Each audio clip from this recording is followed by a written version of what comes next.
Ya, selamat siang semuanya. Nah, bagaimana kabar teman-teman sekalian? Semoga sehat selalu semuanya ya. Oke. Pada kesempatan yang baik hari ini jam 11.37 tanggal 4 Januari tahun 2024 ya. Oke, ya. Jadi pada kesempatan ini saya akan mereview pandangan dan spekulasi saya secara pribadi terhadap salah satu emiten dengan kode JRPT ya, atau Jaya Real Property ya. Nah, sebelumnya saya mau disclaimer dulu. Jadi apa yang saya sampaikan di sini bukan ajakan jual atau beli atau hold ya. Jadi semuanya kembali pada resiko kita masing-masing. Apa yang saya sampaikan di sini adalah spekulasi saya secara pribadi ya. Oke.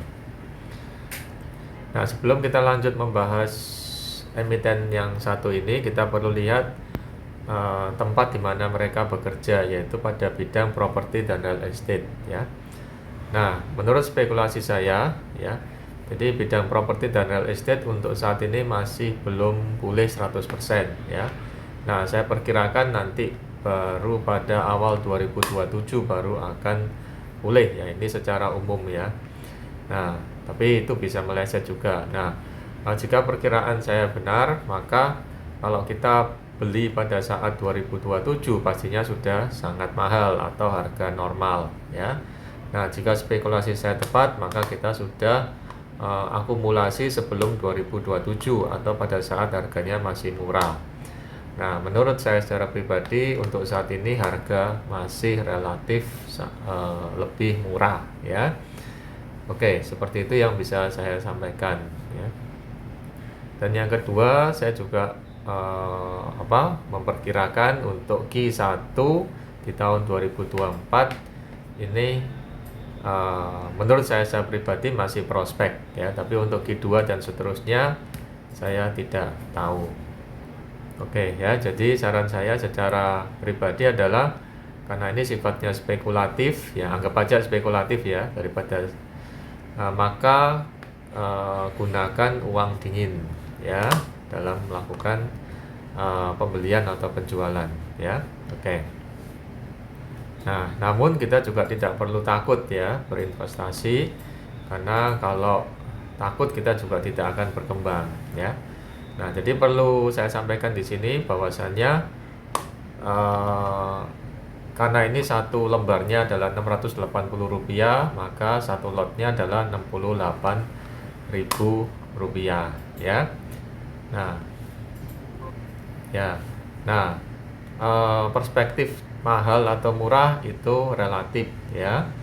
Oke. Nah, ayo mari kita lihat profil dari perusahaannya ya.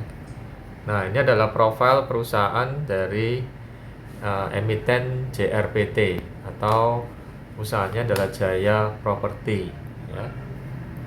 Jadi saya tidak tahu persis, saya tidak domisili di Jakarta karena proyek-proyek mereka banyak berada di Jawa Barat ya.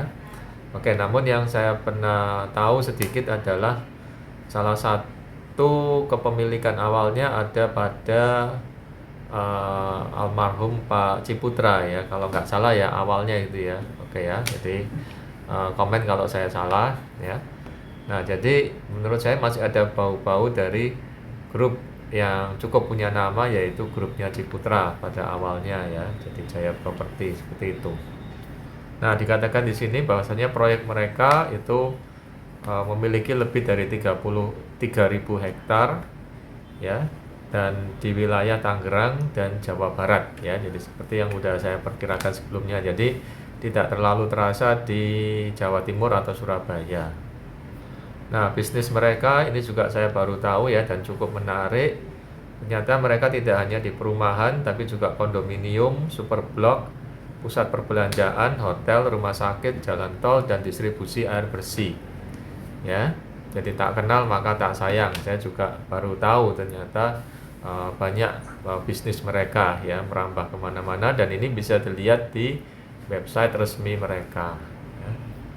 Kemudian hal kedua yang penting juga yang kita lakukan analisis adalah tentang manajemen perusahaan ya. Jadi orang-orang yang terlibat dalam pengambilan keputusan dalam suatu perusahaan.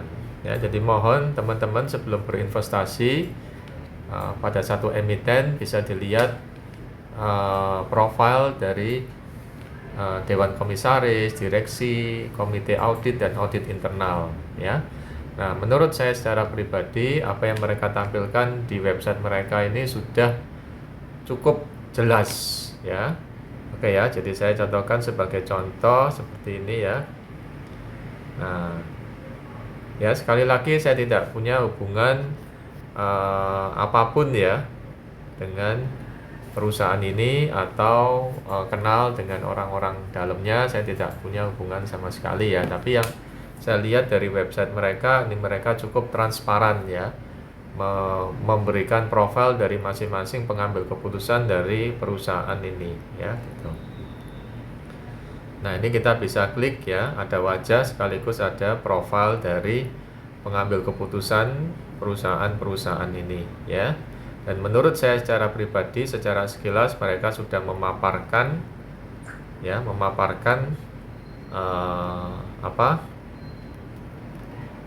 profil dari orang-orang atau top manajemen dan pengambil keputusan dari perusahaan tersebut ya. Oke, silakan dilihat sendiri ya. Oke. Nah, kemudian kita beralih pada sudut pandang RTI ya. Nah, oke ya. Jadi dari RTI ini ada beberapa hal yang perlu saya garis bawahi. Jadi perusahaan ini udah lama join pasar modal Indonesia sejak tahun 94 ya kan. Nah, pada saat IPO harganya 5.200 ya pada saat itu. Nah, hal pertama yang saya lihat di sini adalah pemegang saham mayoritasnya. Oke, siapa? Nah, di sini pemegang saham mayoritas saya lihat porsi masyarakat berapa. Nah, di sini masyarakat hanya memegang 16,41%. Menurut saya ini menarik. Ya, oke ya. Jadi menurut saya angka saya tidak lebih dari sepertiga atau tidak lebih dari 33%. Nah, ini jumlah pemegang saham masyarakatnya hanya 16,41%. Jadi artinya sebagian besar saham atau pengendali itu pada mereka sendiri. Ya, jadi kalau ada apa-apa ya mereka sendiri yang paling terdampak karena di sini berarti berapa ini 63,59% dipegang oleh PT Pembangunan Jaya. Ya, dan juga ada 14% dipegang oleh satu institusi dengan kayaknya institusi asing ya seperti itu ya. Kemudian Board of Commissioner tadi sejalan dengan apa yang ada pada website mereka dan saya cukup puas ya mereka tampilkan dengan wajah dan juga profil dan CV-nya dari masing-masing orang yang ada dalam nama-nama di sini, termasuk juga nama lengkapnya. Jadi ini memberikan kesan yang positif bagi saya ya. Jadi artinya mereka mau tampil ya, mau menampilkan diri ya, dan secara lengkap jelas namanya ya, gitu ya, dan juga profilnya. Jadi artinya menurut saya secara pribadi ini meninggalkan suatu kredibilitas yang baik bagi kita yang mau melihat seperti apa perusahaan ini ya. Nah, kemudian kita masuk ke bagian yang kedua yaitu bagian keuangan ya. Nah, untuk bagian keuangan seperti biasa ada beberapa hal yang saya highlight. Nah, hal pertama yang saya highlight adalah EPS ya. Oke ya, earning per share. Jadi earning per share yang meningkat itu tentu saja sangat disukai. Nah, di sini saya lihat dari 67, 56, 63 dan 69. Nah, ini dalam posisi yang relatif stabil ya. Nah, untuk kondisi sekarang properti yang lesu, maka penstabilan mereka EPS mereka ini menurut saya baik ya, bagus ya. Jadi tidak turun tapi stabil dan cenderung naik di tengah kondisi kekeringan keuangan sekarang dan tahun 2023 dan juga daya beli masyarakat yang turun, anjlok ya, termasuk juga dengan suku bunga yang tahun 2023 itu relatif tinggi ya. Nah, jadi musuh dari bisnis properti itu adalah suku bunga yang tinggi ya, tapi temannya adalah suku bunga yang rendah ya. Jadi di tengah kondisi yang kurang kondusif tersebut, mereka masih mampu mempertahankan EPS-nya dalam kondisi yang stabil atau flat ya, seperti itu. Kemudian hal positif yang lainnya dari emiten ini adalah mereka selalu bagikan dividen ya, rutin ya, nggak pernah bolong ya. Nah, ini terbukti dari riwayat dividennya yang nggak pernah bolong sejak 5 tahun terakhir, karena informasi dari RTI hanya 5 tahun ke belakang ya gitu. Kemudian DPR-nya cukup bijak ya. Ini mereka nggak kebanyakan bagi dividen ya. Ini sekitar 33% atau sepertiga. Ini menurut saya sih bijak ya. Jadi kalau terlalu besar juga kita meragukan ya, kan itu kan laba bersih kan mereka juga untuk ekspansi ya gitu ya. Oke, kalau terlalu kecil ya itu kita anggap kurang generous ya dalam memberikan dividen. Jadi angka sepertiga sampai separuh bahkan sampai 75% menurut saya itu masih bagus ya. Oke. Nah, secara pembagian dividen bisa dilihat di RTI ya, dari tahun berapa ini? 5 tahun yang terakhir menurut informasi RTI tidak pernah bolong ya, dengan porsi yang menurut saya cukup bijak ya gitu. Kemudian hal lain yang saya highlight juga adalah market cap-nya. Market cap-nya tidak terlalu kecil. Nah, ini 9,5 T. Ya, ini berarti perusahaan yang biasanya perusahaannya market cap-nya di atas 1 T, apalagi ini yang hampir 10 T, ini nggak mudah untuk digoyang gitu ya. Dan yang saya suka dari bisnis properti itu apabila mereka punya lahan yang luas. Jadi mereka masih punya kesempatan untuk pengembangan, dan pastinya lahan-lahan tersebut dalam jangka panjang nilainya selama ini tidak pernah turun ya, karena tanah itu nilainya tidak pernah turun ya, selalu naik ya. Oke ya, jadi musuhnya hanya dari suku bunga ya. Jadi kalau suku bunga itu sudah turun ya, nah mungkin dalam 2 tahun lagi itu pasti properti banyak diminati masyarakat ya, karena ya sejatinya kita semua perlu tempat tinggal ya, tempat tinggal yang nyaman ya, seperti itu. Kemudian selama ini mereka bisa membukukan penjualan sebanyak 1,74 triliun ya, dengan masih membukukan laba bersih sebesar 700 miliar ya. Nah, ini menurut saya masih bagus ya.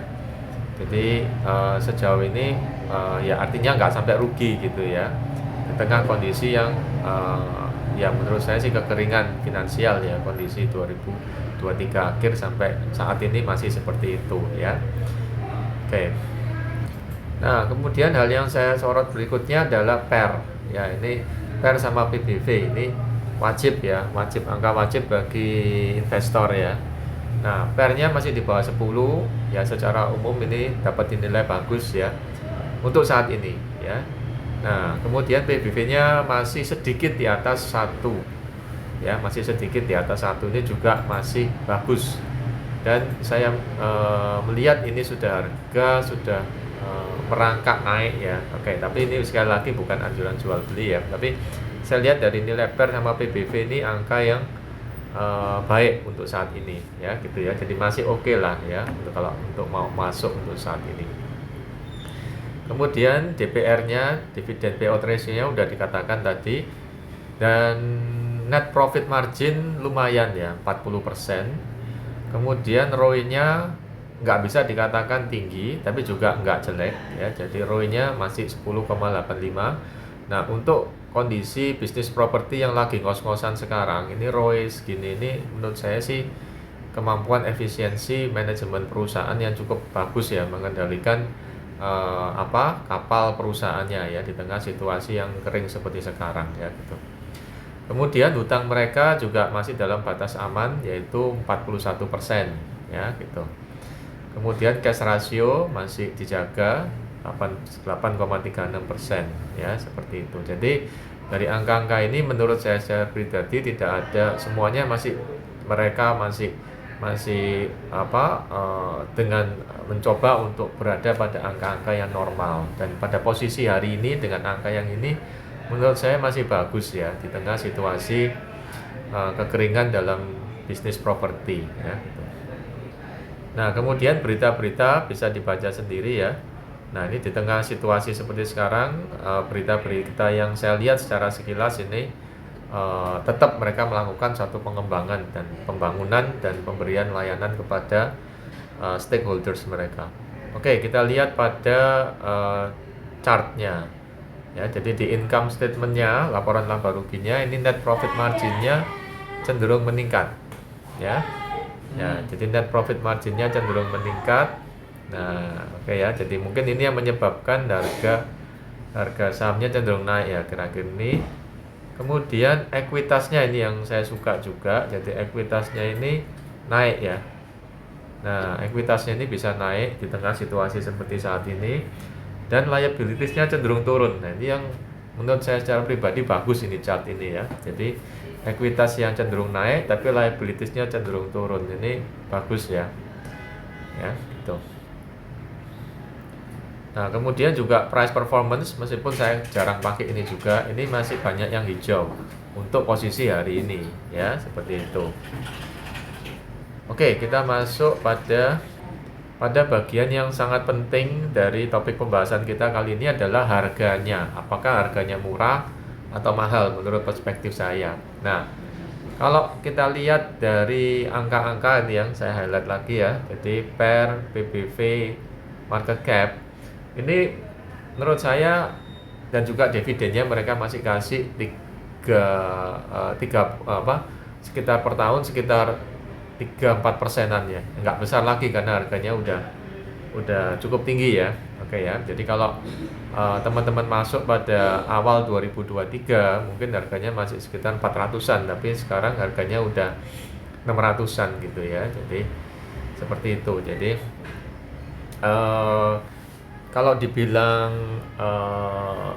murah itu ya karena kalau kita percaya prospek ke depan masih bagus ya. Sebelum tahun 2027 itu atau tahun 2027 awal itu udah booming ya, spekulasi saya ya, properti ya. Jadi atau kembali normal ya. Nah, sedangkan pada saat ini itu masih PER sama PBV-nya masih bagus ya. Oke, itu kalau kita lihat masih murah ya kan. Jadi kedepannya prospeknya masih oke ya. Dan kinerja perusahaan, kinerja manajemen, kinerja orang top manajemen mengambil keputusan, dan juga kinerja keuangan juga menurut saya secara pribadi masih wajar, normal, dan standar, dan bagus saya rasa ya. Saya secara pandangan saya secara kasar ya, ini disclaimer on juga. Nah, tapi ada juga yang mengatakan mahal ya. Nah, mahal itu kalau kita bandingkan antara dividen itu dengan bunga bank ya. Jadi kalau bunga bank itu kan kita nggak mau resiko, bunga bank lagi tinggi orang taruh aja di deposito atau obligasi ya, itu kan returnnya bisa 5-6% ya, itu fix pasti dapat ya kan, seperti itu kan. Nah, tapi kalau di sini kan fluktuatif ya. Kalau di sini kita dividen sudah menjadi hanya sebagai ini aja, sebagai ya bonus gitu aja ya 3% ya. Tapi biasanya mereka yang masuk pada harga sekian, mereka ngincar capital gain ya, atau prospek properti yang akan boom nantinya ya, atau kembali normal pada tahun 2027 ya, seperti itu ya spekulasi saya ya gitu. Ya, namun perjalanan harga dari Q1 ini sampai nanti sebelum tahun 2027 saya tidak tahu ya. Nah, kemudian yang ketiga, opsi dari pembelian saham-saham properti yang berprospek ya, seperti JRPT ini bisa dilakukan apabila kita tidak punya cukup dana untuk beli properti yang sebenarnya. Jadi seperti saya belum punya cukup dana untuk beli rumah di kawasan Jaya Real Property. Nah, maka saya bisa nyicil sahamnya begitu saat harganya masih relatif murah, seperti itu. Nah, kemudian bagaimana dengan pengalaman saya dengan beli jualnya JRPT ini ya. Saya pernah beli pada saat harganya 500-an ya kan. Jadi seandainya itu nggak saya jual, mungkin saya bisa capital gain lebih banyak lagi ya. Dari pertama saya lihat angka-angka RTI dari JRPT ini, saya sudah naksir ya. Saya sudah perkirakan perusahaan ini akan membaik ya dengan seiring berjalannya waktu ya, dan memang diikuti oleh peminat dari investor yang juga mengapresiasi dengan melakukan pembelian ya, sehingga harganya juga bisa naik ya. Jadi waktu itu saya lihat tentang profil manajemennya, saya lihat angka-angka RTI itu ya, maka saya sempat beli waktu itu ya 500-an ya. Tapi ya keburu udah pengen jual karena udah sudah floating profit ya pada saat itu ya, lumayan, maka saya lepas. Jadi posisi ya istilahnya udah profit ya, meskipun kalau kita hold ya lebih profit lagi gitu. Nah, kemudian pandangan saya ke depan, apakah saya masih akan buy? Nah, kalau saya secara pribadi, sejauh saya masih ada uang frozen atau uang yang cold ya, saya minat untuk akumulasi lagi, karena barusan saya lihat juga dari websitenya, laporan keuangan dari RTI itu nggak ada masalah gitu ya. Jadi tapi ini juga nggak bisa kita petik dalam sekejap ya. Nah, jadi kemungkinan dalam periode saat kita beli sekarang sampai nanti sebelum saatnya booming ya, itu pasti akan melewati hal yang berdarah-darah seperti itu ya. Oke ya, jadi itu adalah pandangan saya tentang JRPT ini ya. Jadi disclaimer sekali lagi, ini bukan alasan jual atau beli atau hold ya. Tapi menurut saya secara pribadi, dari websitenya, kinerja manajemen, transparansi, feeling integritas manajemennya, dan juga angka-angka di RTI, maka secara kasar dan spekulasi saya, maka secara kasar JRPT ini salah satu dari yang bisa kita pertimbangkan dengan harga saat ini ya. Oke, sekian gitu aja sharing dari saya, semoga bermanfaat dan salam sehat sejahtera selalu.